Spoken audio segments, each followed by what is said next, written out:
Well, first of all, my daughters are at home, Emma and Reese, and we're all happy because they're not driving tomorrow.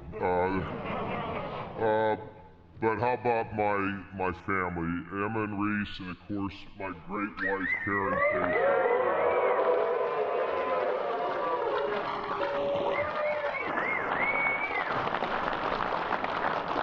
And here in New Hampshire, I have to tell you, there's no way I would have gone forward with this campaign if it wasn't for John Sununu, the great Senator John Sununu.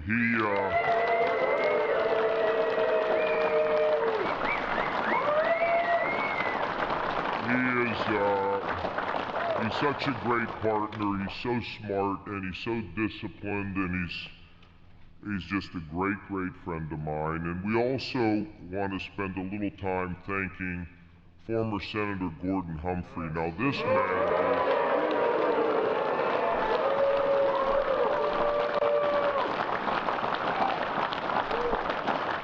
we were 1% in the national polls, and people are like, how can you ever win? And then, things are just, we're walking in a total obscurity up here. And Gordon Humphrey sends me an email, and he says, this is the hot plate that changed the world. Guys are sleeping on mattresses in the campaign headquarters, and they hold up a hot plate where they're eating their food. That's how you win elections. That's how you do it.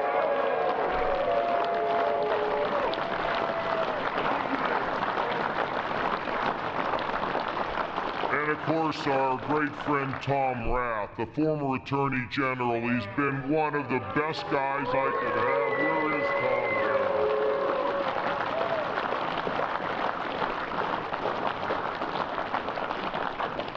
17 years ago, I came here, and, I thought things were going okay.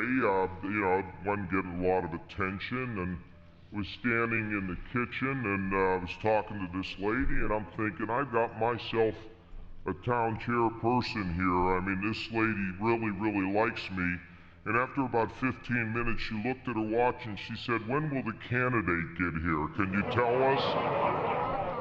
But the guy that stuck with me for 17 years, Bruce Berkey. Where is Bruce?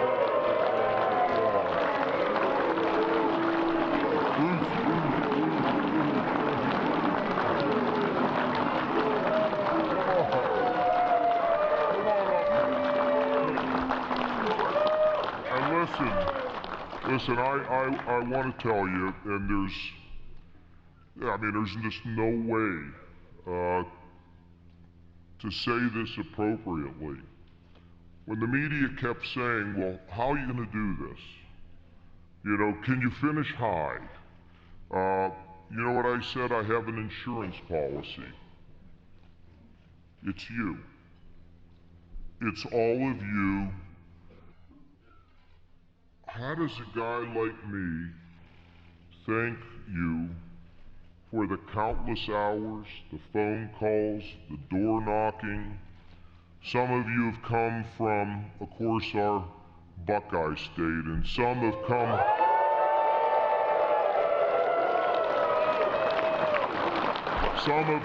from Virginia, and some have come from Maryland and New York and Connecticut, and today, all the way from Seattle, and a guy New Haven, okay, and a guy flew in from London, England to do this.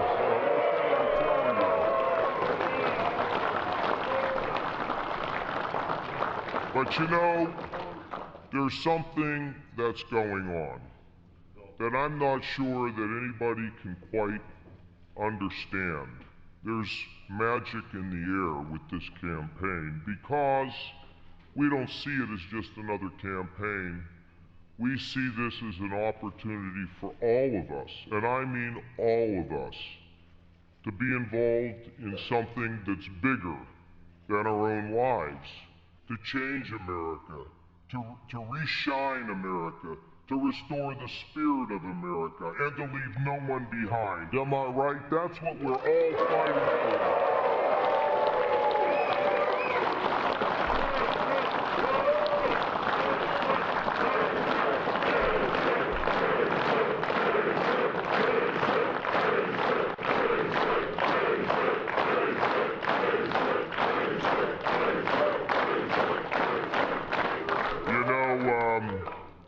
Something big happened tonight. And let me tell you what it is. Let me tell you what it is. We have had tens and tens of millions of dollars spent against us with negative advertising, okay? We have. We've had tens of millions. See, that's the old politics. That's the old politics. We never went negative because we have more good to sell than to spend our time being critical of somebody else.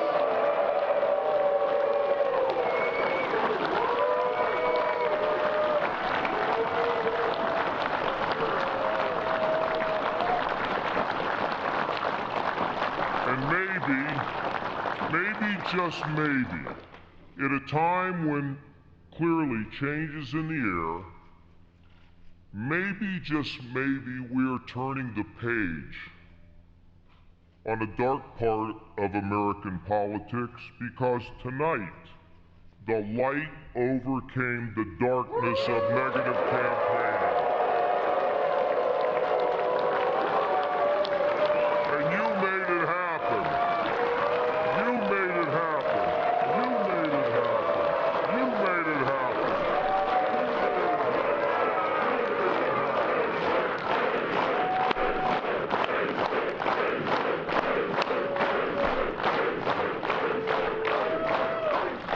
Now, you know,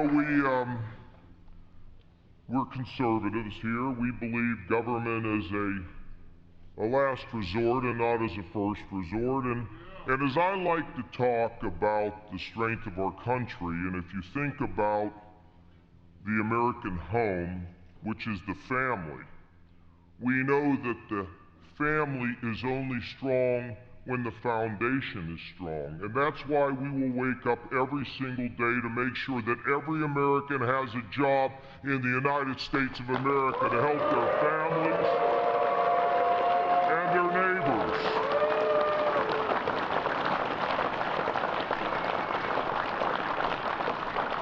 And when I'm President of the United States,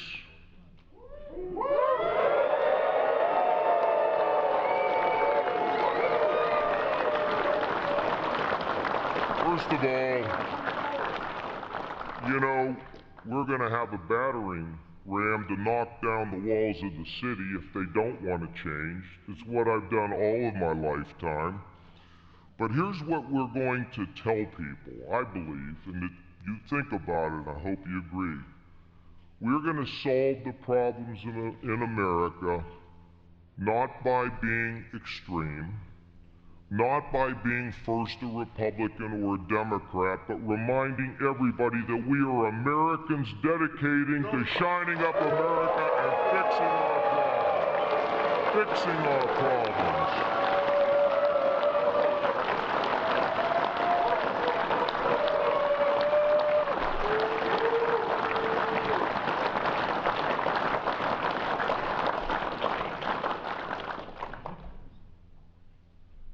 This campaign's changed me. The people of New Hampshire, the wonderful people of New Hampshire, have changed me. And I want to tell you how it happened. I don't know, you know, I don't know if it happened in the first 25 town halls, or the second 25, or the third 25. But as we got closer and closer to those 100 town halls, the 106 that we finally finished on, people, for some reason, were able to come to these town halls and feel safe. A man came the other day, and he was crying at the end of the town hall and put his arms around me and said, "My son's got cancer." And I feel as though I didn't warn him. And I said, "Sir, it's sad. It's a tragedy. It's terrible. But it's not your fault." He communicated to somebody the other day and said, that conversation lifted a weight off of his shoulders. But and he came from New York to tell me his story. And some of you remember the woman that was sitting way up in the seats, and she told the story of her daughter who had been sick from being a child, and she felt all alone, and I asked her to come down, and I hugged that woman, and we all cried a little bit that night. And not long ago, at one of the big town halls, a lady sitting in the back, after we'd gone through the mechanics of fighting drugs, she brought in the real flesh and blood. And she talked about her 31-year-old daughter, who had been 11 months sober. And I looked around the room and said, "Can you imagine how hard it is to be a mom who at one point just held that little baby in her arms, to have to wake up every day and ask the good Lord, and the good Lord is listening, to have her daughter recover?" Now, when you are in settings like that, you begin to learn something. There are too many people in America who don't feel connected. They've got victories that no one celebrates with them. And they have defeats and pain sometimes that they have to absorb themselves. I'll tell you what I really think we need. We need this economic growth and the job creation. But at the heart and soul of the United States of America, the America that I grew up in Little McKee's Rocks, where my father carried mail and stuck his nose into everybody's business and brought some joy at a time of triumph, and was able to be on the step and cry with them when they lost somebody they loved. You see, that's the America that I know, where we slow down our lives. We slow down our lives, and let's just leave this hall tonight, and I would ask you to just reflect on this. Because you see, we're all made to change the world. We're all made to be a part of the healing of this world. And if we would just slow down, and by the way, heal the divisions within our own families, be willing to listen to the person that lives next door when you're in such a hurry to get out of the driveway, or such a hurry to get out of the shopping center. Just slow down. Look them in the eye. Give them a hug. You see, it doesn't take government. It takes our hearts to change America. And in this campaign, I've become convinced even more about what it takes to win a political campaign, and what it takes for somebody to be a leader. It's not just what's up here in the head, it's also what's deep in here in the heart. And the people of New Hampshire have taught me a lesson. And from this day forward, I'm going to go slower and spend my time listening and healing and helping and bringing people together to fix our great country.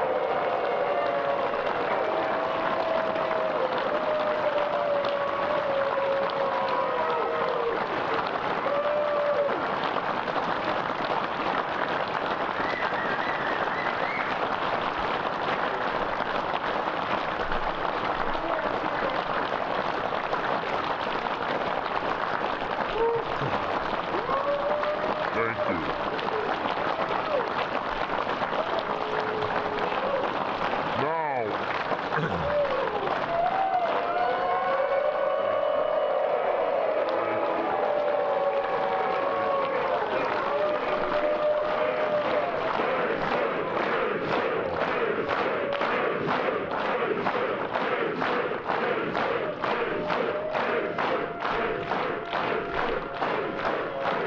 listen, folks. I know the networks want to go. You know, Bernie talked so long, I thought he was going to hit his 77th birthday before he got off the stage. And I mean, Hillary, you just needed this much and head to South Carolina, because it ain't working here, okay? It's not working here, okay? And it's not going to work here for them next fall either, because I'm coming back to New Hampshire.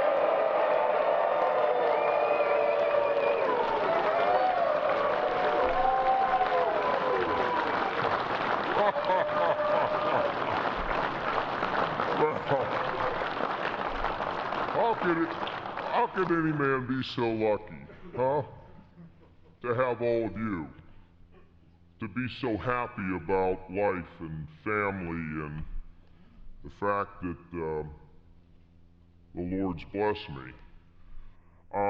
We are at the beginning of this campaign season. Tonight we head to South Carolina, and we will move through South Carolina all across this country, and we'll end up in the Midwest, and you just wait. Let me tell you, there's so much going to happen. If you don't have a seatbelt, go get one. We're going to shake this country from top to bottom.